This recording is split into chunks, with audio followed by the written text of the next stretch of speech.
Good afternoon, everybody. Welcome to the Performance Racing Industry webinar series. Today is our fifth PRI webinar, and today we're going to be dealing with a great subject that is of interest to a lot of people, especially during and here and as we wrap up the 2020 season. We've got an all-star panel lined up today to help us with this subject, and it's going to be about live streaming and its relationship with motorsports and how it affects us in the racing world, whether you're a racetrack or a sanctioning body, or even an interested driver, a crew member, team member, whatever. The live streaming has certainly become an important part of what we're doing with our sport in short track racing, drag racing, go-kart racing all across the country. Our special guest today, and believe me, this is an all-star panel. I suspect that probably 70 or 80% of all live streaming events is done by these three companies that are represented today. And they really do have the wisdom and the knowledge of what live streaming has done to the short track and the motorsports world that we're all familiar with. Our first guest today is the CEO of Dirt on Dirt and also the Vice President of Motorsports for Flow Racing. He is Michael Rigsby, a name that's been around dirt racing forever, as the founder of Dirt on Dirt, and a great friend, as well as somebody who has seen it all. We also have joining us today from World Racing Group, the Director of Broadcast and Technology, Brian Dunlap. And Brian is, not only is he a car owner, as he races his midget all across the country, but he's also one that knows all the ins and outs of the Dirt Vision brand that's owned by World Racing Group. And our third member today from Speed Sport TV, he's the founder of Speed Sport TV, also the founder of Rivet and Motor Stats. One of the guys that's looked at the business side of motorsports like nobody else has, that's Chris Grainer. Gentlemen, good afternoon and welcome to the PRI webinar series. Thank you. Thank you for having us. Thank you. We do have this webinar will be posted on the performanceracing.com website, where all the other webinars are, as well as a great resource for anyone to see what all the things that PRI is doing and the assets that we have available for our constituents. So we wish that you would visit the PRI website, and where you'll be able to see this website as well as pick up any of the other 5 versions that we've done or anything in the future. So we'll get right into how this webinar is recorded, and it'll be airing on through the website, as I mentioned. But if you have a question as you're watching this, use on the right-hand side is the control panel, and there's an opportunity there for you to send in a question or a comment. We will make sure that any of our guests or anyone in the PRI family that can answer those questions will get them and respond to you. We guarantee that we will respond to whatever questions you will have. They'll all be done after the event airs, which will be in the next coming days. So let's get right into our subject today, and that is live streaming and motorsports. And again, as I mentioned, we've got a great panel here today. We're going to go right down the line today and let these gentlemen introduce themselves and kind of tell us about their company, what kind of motorsports they do, and maybe what is their specialties. We'll start with you, Michael. Thank you, Tom. Tom, you've never interviewed me, I don't think. So this is exciting. I have interviewed you several times, so we're reversing roles here. I'll be a lot nicer, I promise. I was hoping. As Tom pointed out, I am the general manager of Flow Racing and the CEO and the founder of DirtOnDirt.com. And to discuss a company first, Flow Sports is a streaming service dedicated to sports and places that have traditionally gone unserved. So non-traditional sports like wrestling or bowling or track.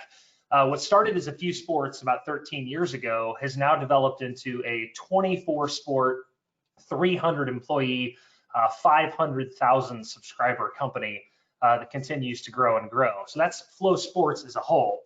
Flow got into motorsports in 2018 when they started realizing that there could be a market in grassroots motorsports and racing.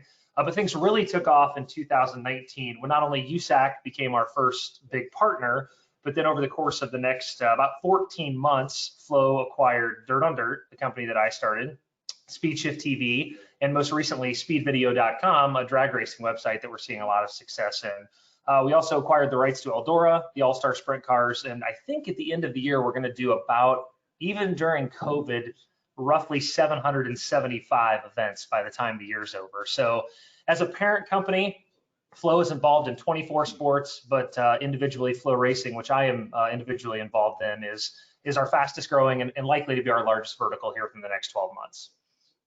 Great introduction. And Brian? Yeah, thanks, Tom. Again, a little different role, but thank you for that. Here at Dirt Vision, our primary focus has been dirt track racing, and that's been anchored by our flagship World of Outlaws properties. And our goal is to bring our subscribers and customer base the greatest short track racing each and every week. We have broadcast properties include some of the most iconic brands in our space, including Knoxville Raceway and Williams Grove Raceway, Attica Raceway Park, series like the Summer Nationals and next year the Super Dirt Car Series, as well as some Australian events from Perth Motorplex and the USC. So we've been selective in what we've been picking. We've got some other great properties to announce in the next coming months, but our goal is to deliver the best product to our and to bring our customers and our subscriber base the best content each and every week throughout the year. Very good, Brian. And Chris, you want to give us your introduction? Yeah, Speed Sport TV is something that came together last year as a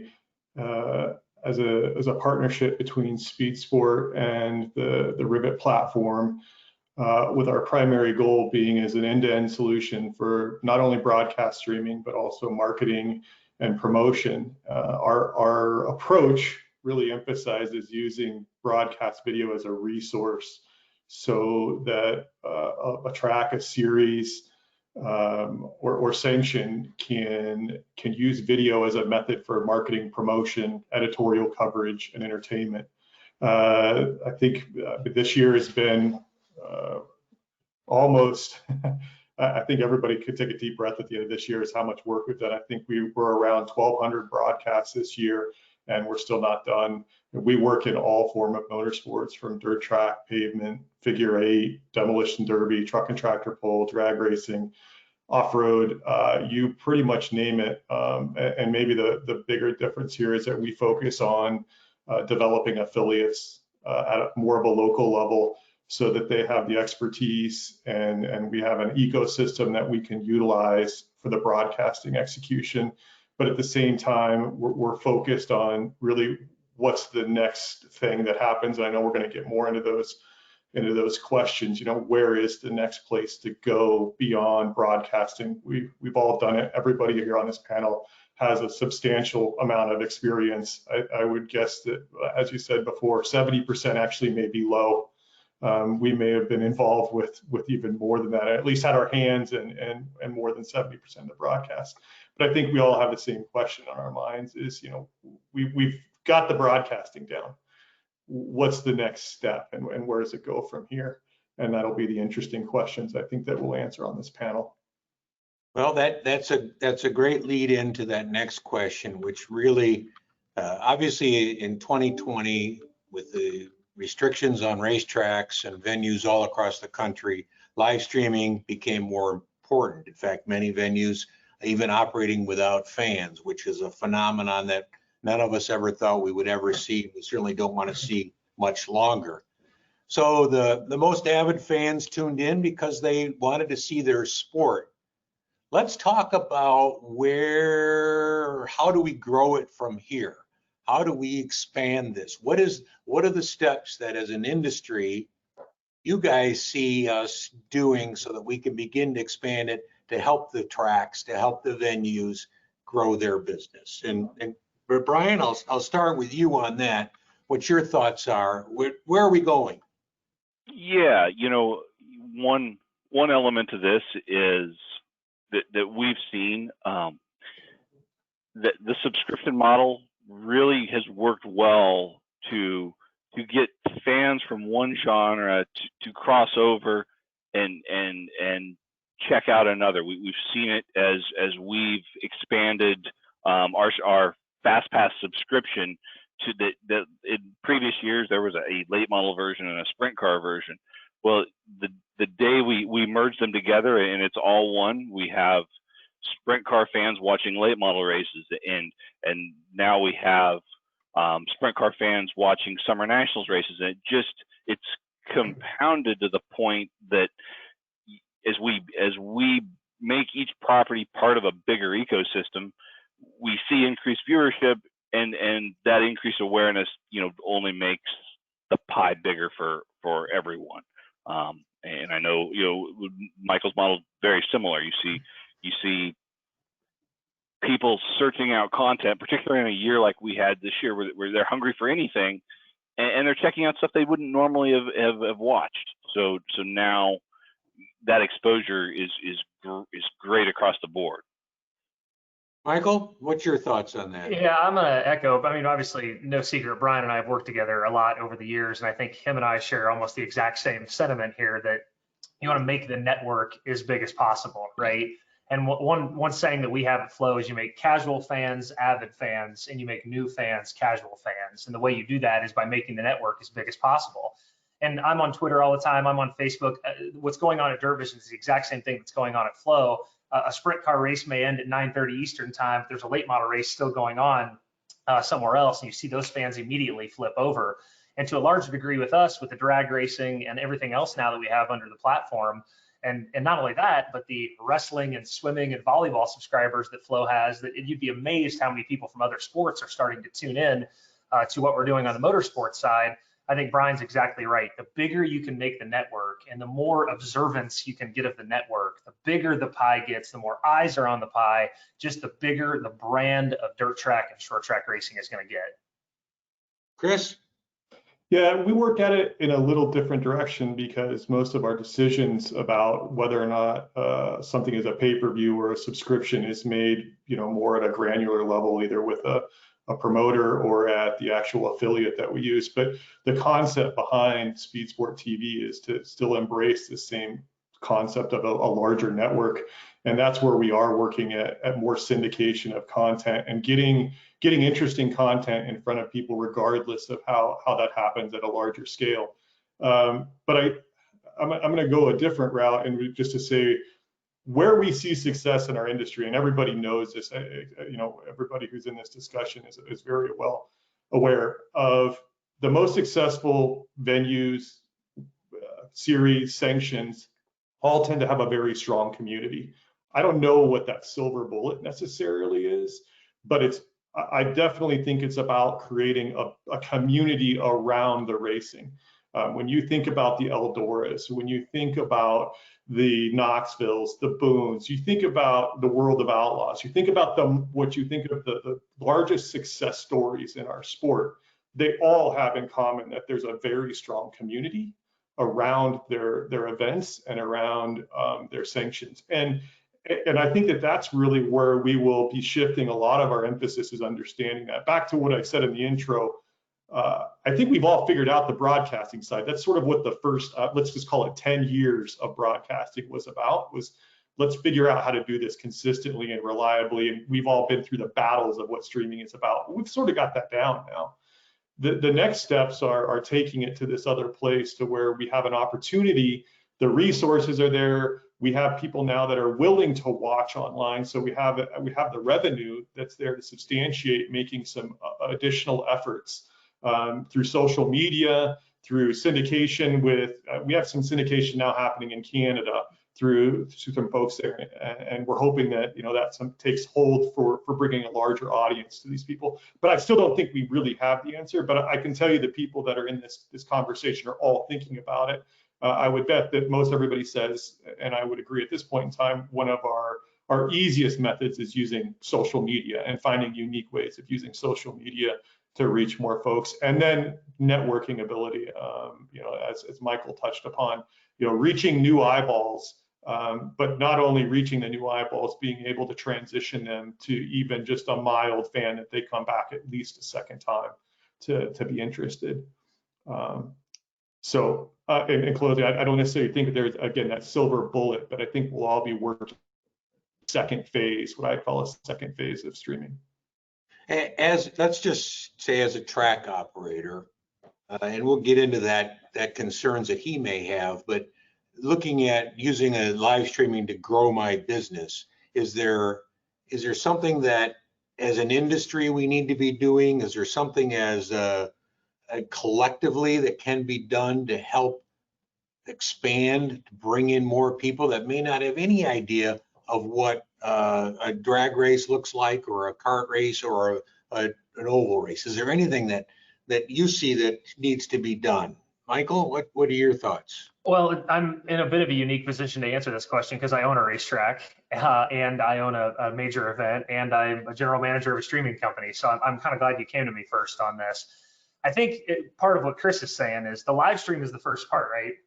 A lot of people can go live stream an event, but I think beyond that, what we do, and I see what Brian and the Dirt Vision team do, and forgive me, Chris, I'm not as tuned into your social media as I probably need to be. You go and you live stream an event, the promoter gets a rights fee for the event or whatever it is, but then that's step one. Step two is the highlight packages that us and Dirt Vision and I know do. And that walking through the door is only part of it. You've got to do the highlight packages. You've got to make everybody more aware. You've got to use social media. So if that fast time track record happens, that needs to be on social media. This wild pass happens, that needs to be on social media. You use the 4-hour, I hope 3 or 4 hour racing block to entertain those people and do the live stream. But then that next week, you cultivate that content and pull on that content to engage, hopefully, a new audience that can come back the next week. I know that's something Brian's crew does, something we heavily do. You have 4 hours worth of gold that you can use for the next 7 days during a season, and you really need to utilize it. Brian, what's your thoughts on that? Yeah, I agree wholeheartedly, and I feel like I'm echoing Michael. It's not only being able to use that. You can use those highlights throughout that night. Our goal is to have them out in close to real time and generate that interest and buzz. And we see that the next year at the ticket window. There have been events that as the Dirt Vision community has been exposed to a race that might be a random Sunday night World of Outlaws race in Indiana that they wouldn't have normally seen. They're already talking about, hey, next year we've got to be there. And so you've got to let people know what they're missing out on, and then they're not going to miss out on it. I know that 2020 we did a lot of events with limited audiences or no audiences, but let's look going into the future a little bit. We assume that tracks will be able to let fans back. We certainly hope so, and I think that's where we're all trending. There used to always be the question from a track operator's perspective, well, live streaming is going to affect me at the gate. It's going to hurt my attendance. Chris, I know you guys do lots of events at a lot of different racetracks. What's the answer to that on what the concerns that a track operator would have? I think the tough part here is understanding that there's so many variables involved to what plays a role into how this works out in the long run. We preach a lot of control from our perspective. So we really like our promoters to have a strong part of the decision-making process in whether they choose to be part of a subscription model or they execute their own pay-per-view model. I don't think there's a right answer other than run the experiments and see how things actually work out and decide based upon how things are working and make decisions that you're comfortable with. If you're nervous about the front gate, then price it in such a way that you're not nervous about the front gate. If you feel like that value isn't there, and here's the thing: we talk a lot about the revenue that comes through, the streaming, which I think is very important. That we need to discuss that, but we also need to start spending some time figuring out the values of social reach, figuring out the values of the marketing that can also be, you know, shoulder marketing and advertising that combine. And that's something that we need to figure out more in this market and understand. So I'm not giving you a clear answer, which I'd love to say yes or no, do it this way or don't, but there really isn't. I mean, we have racetracks that utilize a subscription model and series that utilize a subscription model, and they do very well. And we have racetracks that use a pay-per-view model, and they do very well. It just depends on so many circumstances that are at play.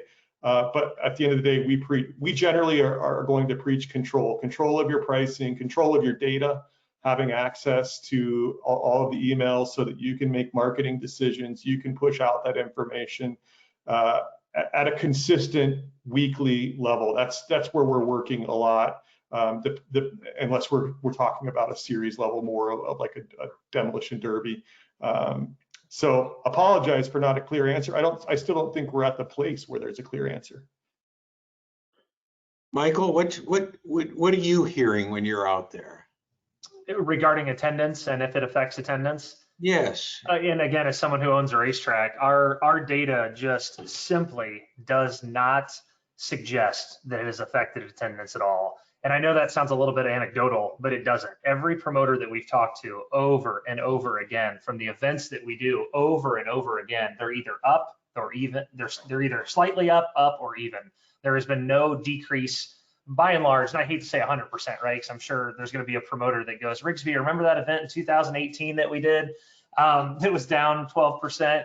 But by and large, over and over, the data continues to suggest that there is no correlation between decreased attendance and broadcasting a race. Chris is correct though. There's a million other factors, right? If it's a 75% chance of rain all day long, and we're broadcasting a race, and a promoter had 6 chances to cancel the event and they didn't, you know, we make those decisions with them. We try to as much as we can.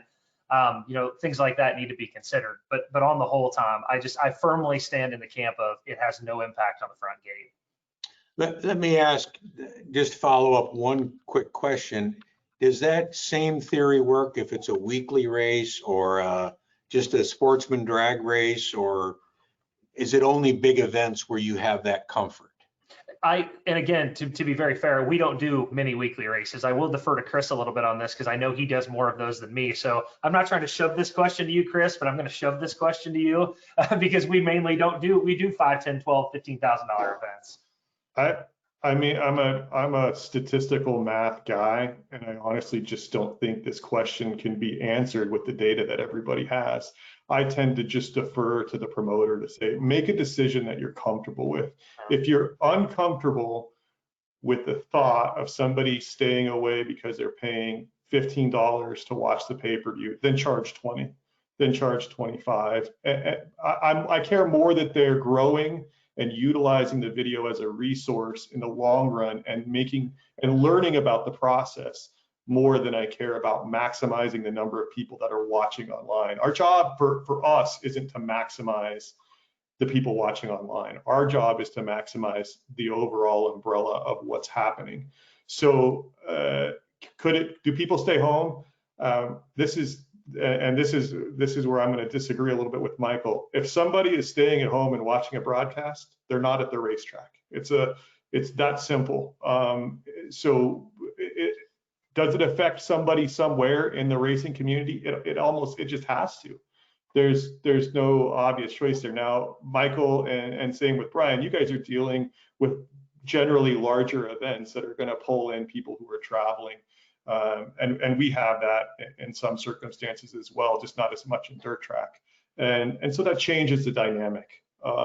People want to see those things, and maybe the promoters are fearful of that, but at the same time, it's a changing world. So things are going to change. You know, the NFL broadcasts their stuff on Sunday, and they have a large audience, and they don't have as many people that are showing up in the grandstand. So we're going to have to embrace this one way or the other and figure it out. Brian, is it a good thing that a person who doesn't attend an event, at least they're still watching? Is there a good side to that? Absolutely, and it's between that and it's that person watching, and now their family that's watching, and we just kind of speak to this. You know, we broadcast large events, and what we've seen is that the World of Outlaws can be a tough series to follow at 100 night or 100 events a year. That takes a lot of work to keep up with. But if you get them tuned in and watching, then when we're an hour down the street, they're not going to miss it because they haven't missed a race online all year.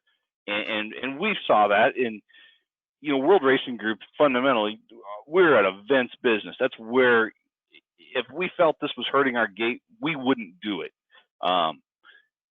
It's been quite the opposite.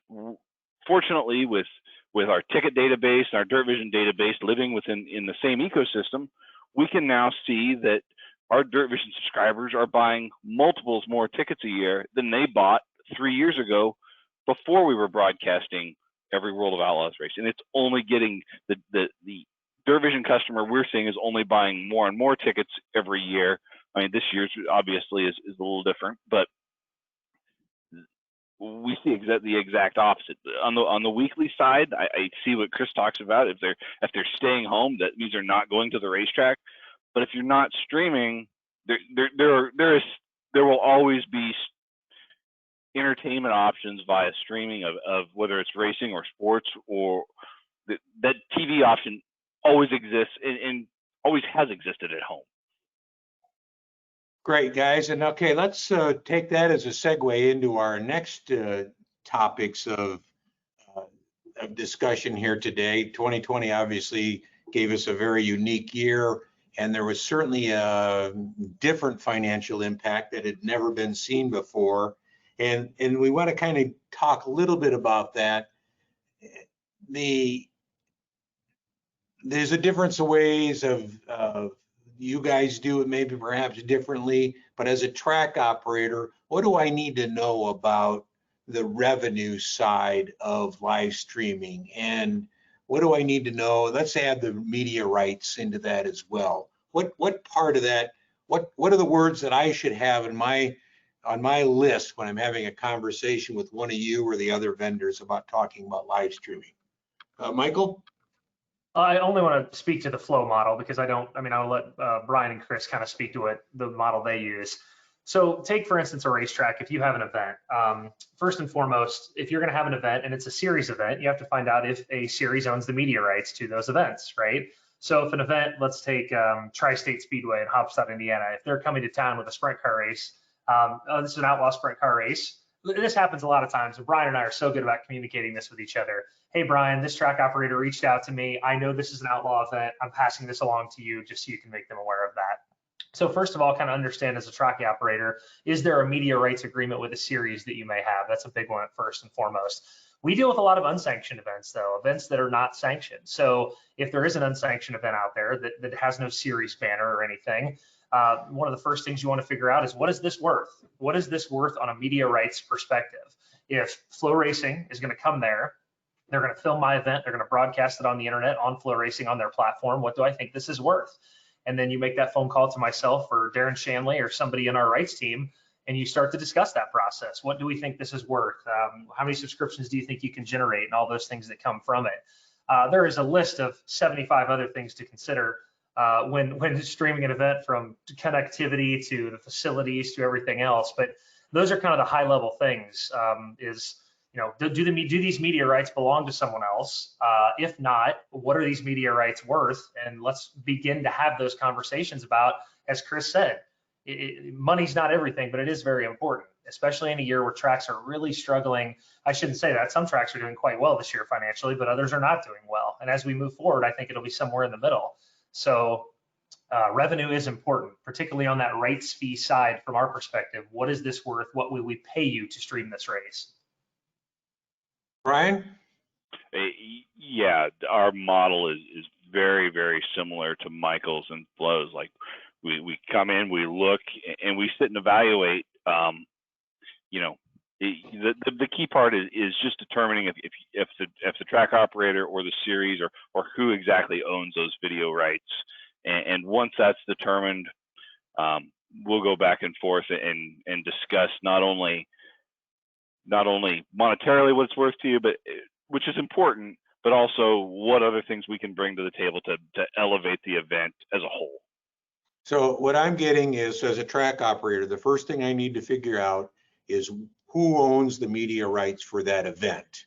If it's a weekly show, I'm sure I do. If it's bringing in a tour, I need to have that conversation with the sanctioning body to find out what their position is on the media rights. And then the next thing we need to talk about is what that's worth. And Chris, are we asking the promoter what they think it's worth, or do you have a formula that you use? Well, that's part of what we do, and what we pride ourselves on is running the experiment. You figure out what it's worth through what we do. We try to execute the process as easily as possible. But back to the original question of who owns the rights. Still, it's interesting. Michael and I have been at this from day one, and it just seems like maybe even COVID combined with this, the second phase of what I think is happening in our industry, we're finally starting to answer these questions a little better. Promoters are starting to answer them a little better. Sanctions are starting to answer them a little bit better. As an example, we have an agreement now with NASCAR that allows for the NASCAR facilities to execute all of their broadcast rights through our platform.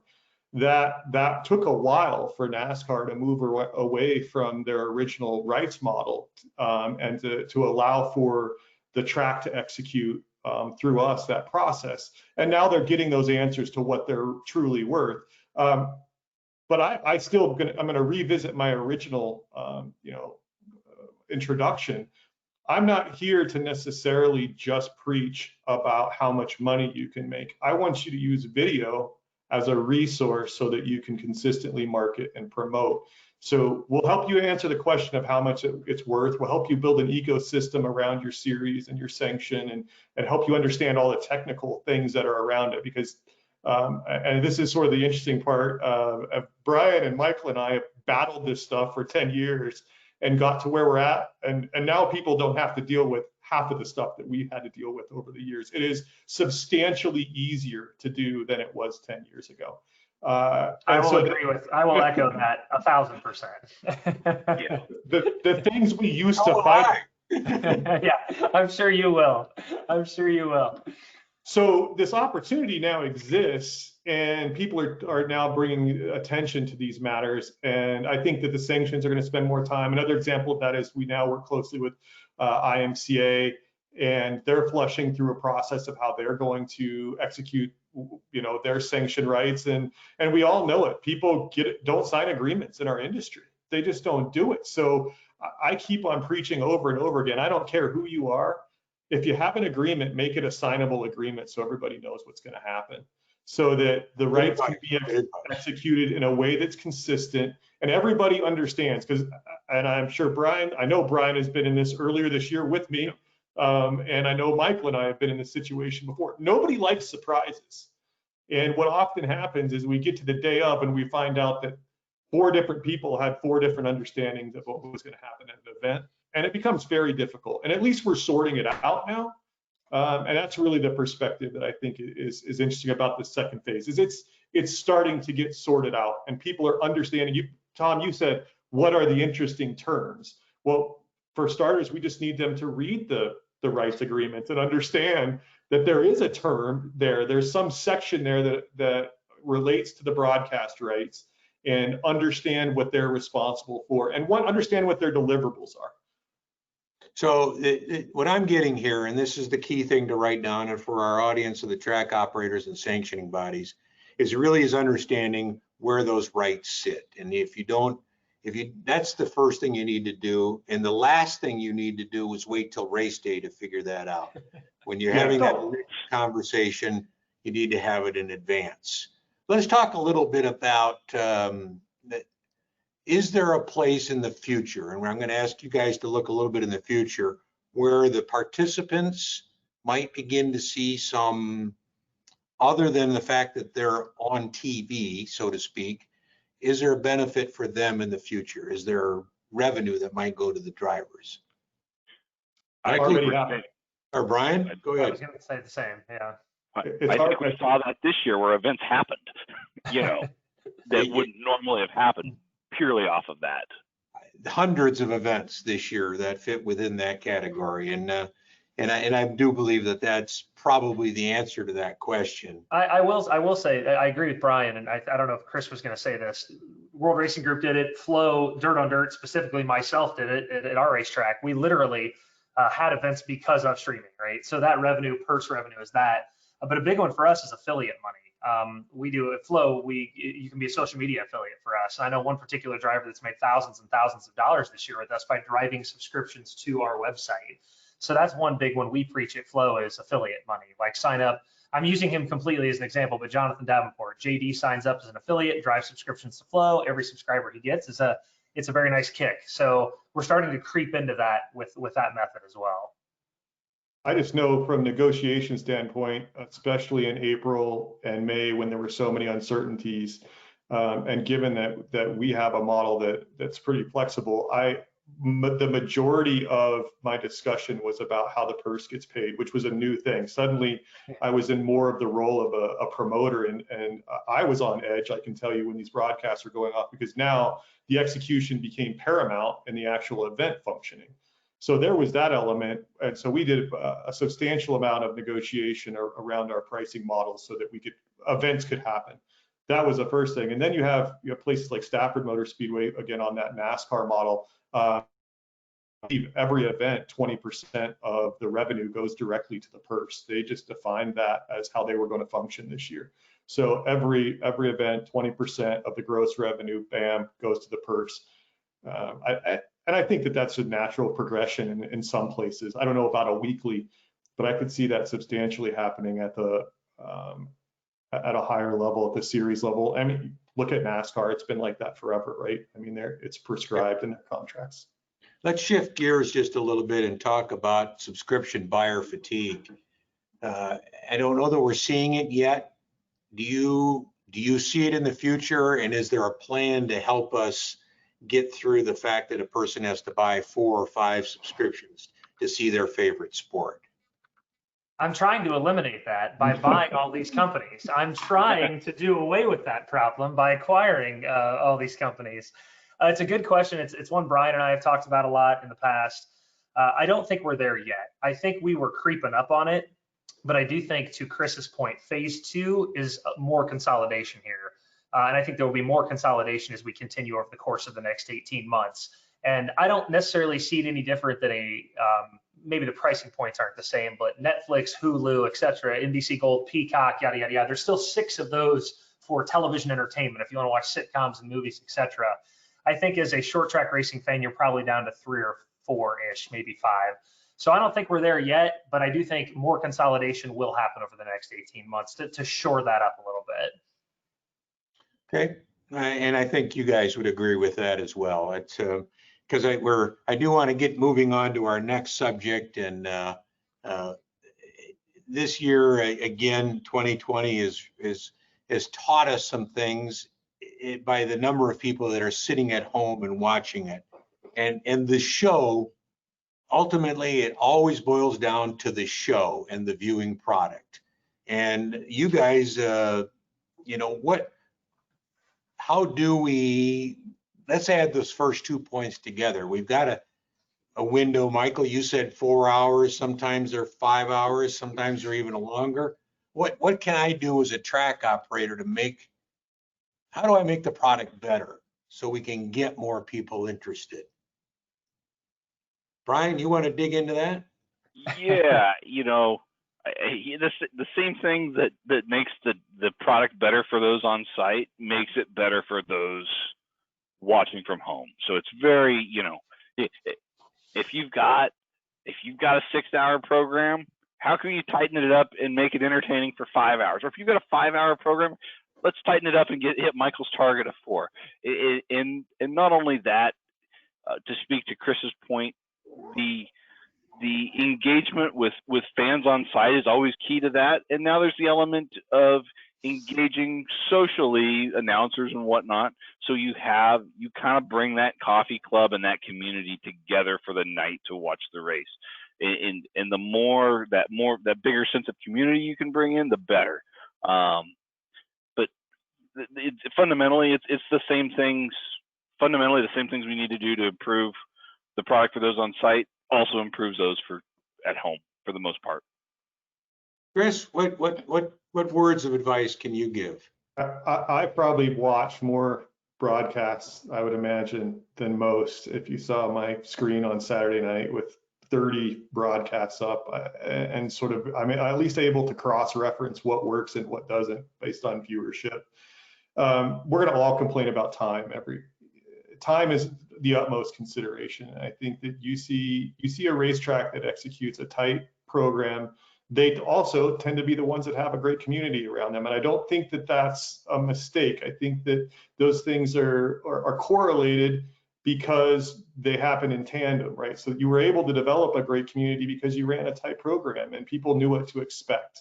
If you have programs, I mean, you have programs in the country that will get to 7-8 hours. It just depends on where you're at. And I understand there's special events or different circumstances, but a weekly event or even some of the, special events, just, it's not, you guys know this from the world of outlaws, they just don't need to be that long. Some of the best stuff that I've seen in pavement is, we have the Cars Tour, and what I've thought that they've done amazingly well is they run about a 2.5 hour show, and it just, you run 2 features, you make people excited, and you're good to go. And I obviously, you guys mostly work in dirt, but from a pavement perspective, I see that in the South, pavement had so much difficulty, and then here they're having all of this success, and they're also filling the grandstands because they run a nice tight show. That stuff is always going to come up, but I also wanted to touch upon something I know that World Racing Group is doing, and I'm guessing that Michael has touched on too. At Venue Entertainment, you guys have bought some big screens lately, right?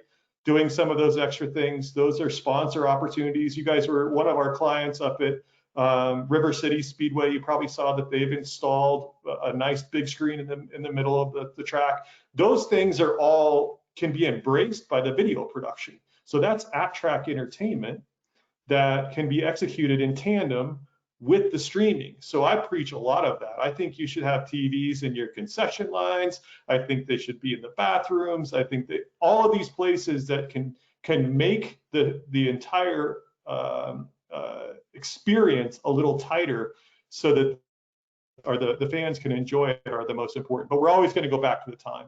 Time in our industry is the most critical factor. It's the one thing you cannot buy. Time is literally the only thing you cannot buy. And I've heard fans say, well, I don't want it to go too fast, but to leave a fan, first of all, I can't imagine after a 3.5 hour program, someone felt like they were wanting more. But fans say, oh, I don't want to feel like I got cheated on time, but leaving them wanting a little bit more is not a bad thing either. And I hope I can impart that on promoters. If you get down into that 3.5 hour range, which is still a full NFL game, you will build that community, like Chris said, over and over and over again. I get it, but it's still the water truck going around or the track grader going around in the middle of the event, or the oil down that takes forever on a drag strip or even a paved track. Is there something that we all need as an industry to think more about or think additionally to make sure that we're keeping that person interested? For me, it's a big part of as simple, and Tom, we work together, it is starting on time. And sometimes in our sport, the track isn't ready on time. But if that's not the case, we have to start entertaining people when we tell people entertainment is going to start. And if on-track entertainment starts later, that's okay, but let's entertain them until we get to that point. And so for me, that element, and then having a plan for when you have a 5-minute, a 10-minute, and a 20-minute delay, having something in your quiver, whether it's on site or for your broadcast, or in a perfect world that works both places, then that's where we're able to keep the audience engaged for the duration of the show.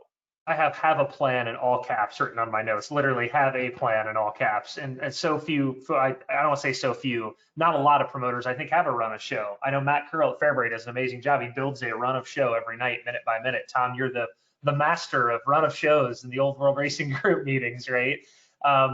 It's super important. Have a plan for those 10 and 5 and 15-minute blocks.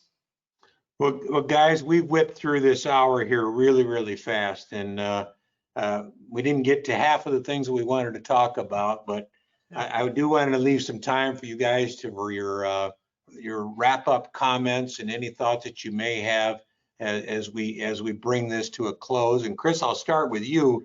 I'll give you a chance to clear your thoughts, but it's been great having the three of you on here. I really appreciate the time that you've taken today. I apologize for only giving you guys credit for 70% of the broadcast. Maybe it is 95%, but that's what I first wrote down. I didn't think that was fair. But Chris, your last thoughts and your last comments. Thank you, Tom. I think that more than anything that we can grasp from this is an opportunity, and it's a very interesting opportunity that's out there for everybody involved in motorsports, and it's an exciting time. We have a ton of new options that are available that you can facilitate through this resource. And it's something that we should think of as a positive more than we should be overly anxious about. Another good example, and it's another NASCAR example, like it's Riverhead Speedway, who's on Long Island, people who are always very, very anxious about broadcasting. And in the last 10 weeks, they've taken it and ran, and they're enjoying it thoroughly. Their fans are loving it, and they're learning about the process. And if I could speak to anything, don't be afraid of this resource. This resource is there for you to do so much with, and it's probably the largest resource that you have outside of the core function of the racetrack. So use it, learn about it, and understand it as best as you can. And move your racing business forward, because it's available for you now, and it wasn't 10 years ago. It is now. Great thoughts, Brian. I think as we look, it's always been easy in the sport to say, well, we're so far, or we're 2 or 3 years behind, the normal or the norm society. On the streaming front, we have been this industry has been at the forefront of it, and that's been exciting to be a part of. And as Chris did, now's the time to embrace it and look at ways that it helps build your business and your product better. Not necessarily, may not be in the short term, but what that looks like as you increase your audience and what that exposure does for your venue going forward is going to be key. And really, it's an exciting time to be involved in this. Michael? I think these guys were looking at my notes because I've got some of the same stuff. Chris used the term racing business, and I think and I preach at the racetrack that we have.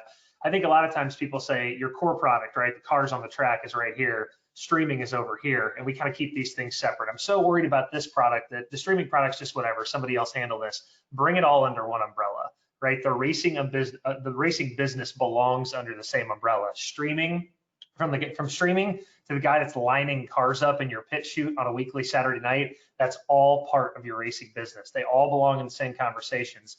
If you have weekly meetings with your staff and stuff like that, make streaming a part of them. Get those conversations on the forefront.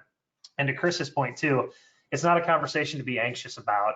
And I'm going to elaborate on that a little when I say communicate. One of the biggest core tenets that I see that happens all the time in short track racing is people do not communicate. And we end up with those day of conversations about media rights. My phone is available to anybody at any time, as I know Brian's and Chris are. Constantly communicate, ask a million questions. Nobody's going to bite. I know none of the three of us bite, and any of the three of us will work with you to kind of get the product you want. But I think the main thing is treat it all as the same business. Streaming business and racetrack business are not separate. It's one thing now. And just a note, if someone watching this is uncomfortable making that phone call, but maybe has a question, you can certainly use the to the right-hand side of your screen is the control panel. Type a question in there. We'll be the ones to make sure that it gets delivered to whomever could answer it for you, and we'll make sure we do it. If you want to do it anonymously, we can certainly accomplish that for you as well. Gentlemen, thank you so much for being part of our panel today, webinar number 5 of the PRI series, and it's very, very informative. I think we'll be back talking about this again in the future, in fact, probably pretty reasonably soon, and Without the PRI show this year, we are going to continue doing webinars throughout the next couple months. So we may come back and have further discussions, get to some of those questions that we didn't even talk about today. But gentlemen, thank you very much. And speaking of those resources that are available, the racetrack hotline is available on the performanceracing.com website. It's a phone number where you can call, and it is being monitored, whether that question is about live streaming or any of the discussions that we've had, or perhaps about one of the legislative COVID issues that we've been going through as well. On the website also is a 50-state database where you can just click on the state that your racetrack is, find out what the current COVID requirements are, or perhaps what's happening within your state's motorsports council. We've set up a number of motorsports councils across the country to work through the COVID issue. There is an opportunity to find out what's going on there.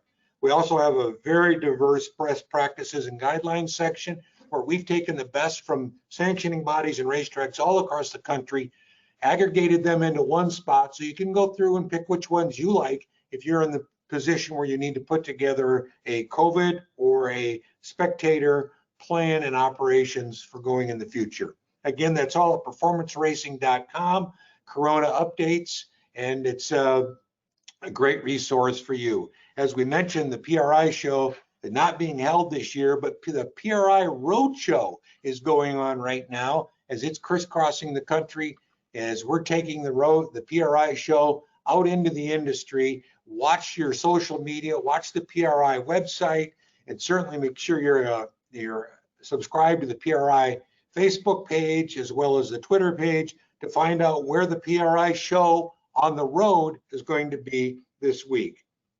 Again, thanks to our panelists today, and thanks to you for tuning in. We'll be back next week with another webinar. This time we're going to talk about social media and how an introduction to social media for racetrack operators. Thanks again. Have a great week.